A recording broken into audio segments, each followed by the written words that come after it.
कथा आगे बढ़ती है।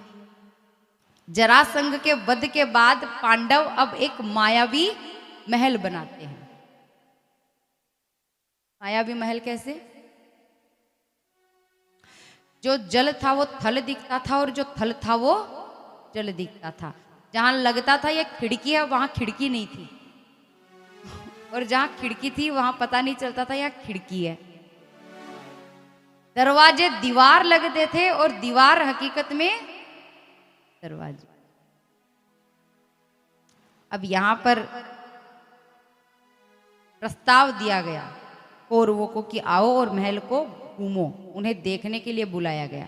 अब भाई एक घर बनाता है तो दूसरे भाई को बुलाता ही है, भैया घर बनाए आकर देख तो सही कैसा बनाया है। पांडवों ने भी प्रस्ताव भेजा। दुर्योधन आए तो दुर्योधन को जल तो थल दिखता है और थल जो है वो जल दिखता है। कभी गिरते हैं, कभी पड़ते हैं, कभी संभलते हैं। तो द्रौपदी जी दुर्योधन को खड़ी खड़ी ऊपर बालकनी जो है झरोखा उससे देख रही है और हंस रही है। अब देखिए देवर और भाभी का कैसा रिश्ता होता है, थोड़ा मजाक का। तो द्रौपदी जी के मन में कोई बुरा भाव नहीं है कि मैं इनका अपमान करूं, मन की साफ है। बोलते हैं ना ये कई व्यक्ति होते हैं जो कुछ भी बोल देते हैं पर मन के बड़े साफ होते हैं, तो वो बोलने से पहले विचार नहीं करते, सोचते नहीं। तो द्रौपदी जी के मन में कुछ पाप नहीं है, कुछ बुरा नहीं है।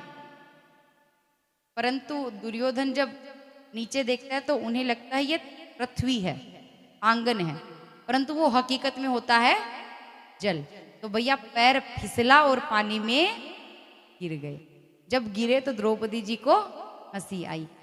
हंसी हंसी में ही सही पर बोल दिया कि अंधे का पुत्र अंधा।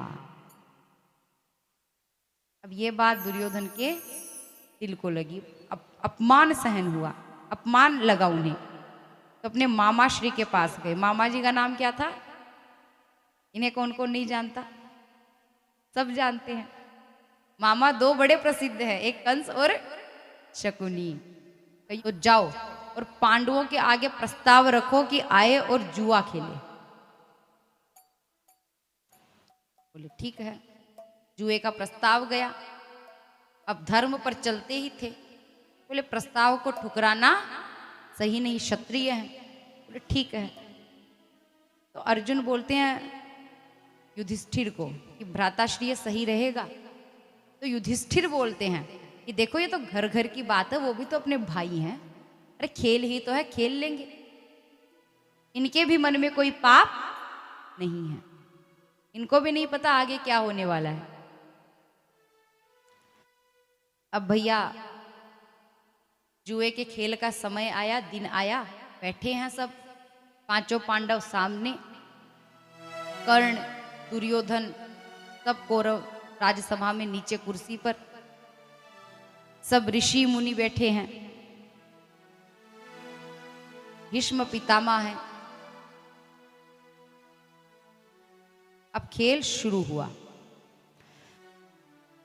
तो बोलते हैं पहली चाल कौन चलेगा? युधिष्ठिर बोलते हैं देखो मैं बड़ा हूं तो मेरा कर्तव्य है छोटों का ध्यान रखो, तो आप पहली चाल चल लीजिए। ठीक है। पहला पासा डाला। अब देखिए जुए का खेल चलता जाता है और पांडव हारते जाते हैं। पहले अस्त्र शस्त्र गए, राज्य गया, राज्य के बाद कुर्सी गई, अधिकार गया, अधिकार के बाद खुद भी गए।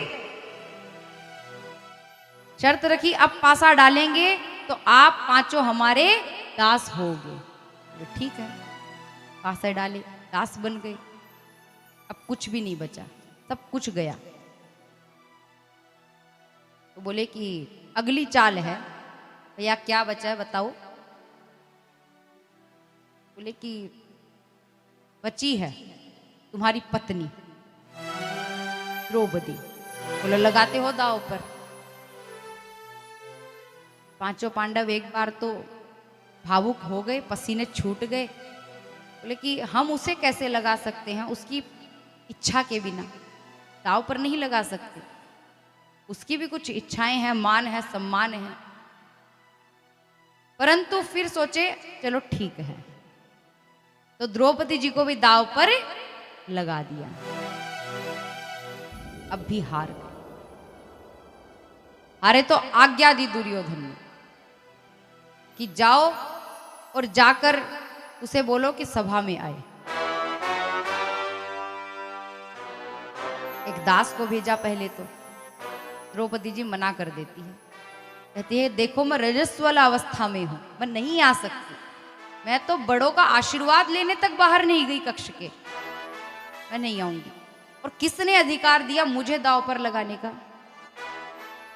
मैं उनकी पत्नी हूं, मैं उनके समाज की मर्यादा हूं, कुल वधू हूं, कुल का सम्मान हूं।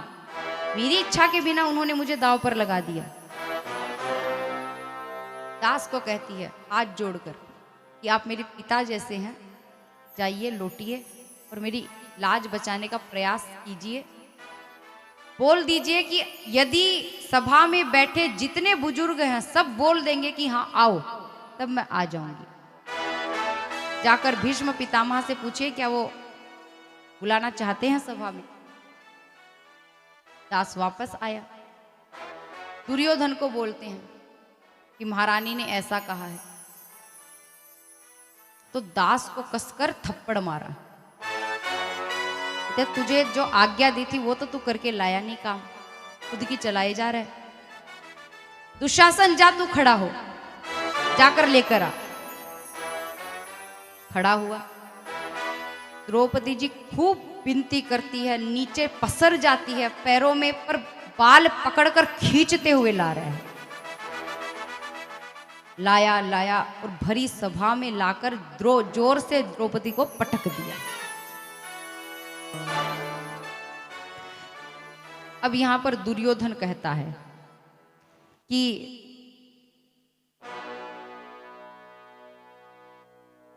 तुम निर्वस्त्र हो, या तो अपने वस्त्र खुद उतारो या फिर मैं किसी को आज्ञा दूंगा। हाथ जोड़ती, सबके आगे गिड़गिड़ाती है। वहां पर सब बैठे हुए थे, सबके सब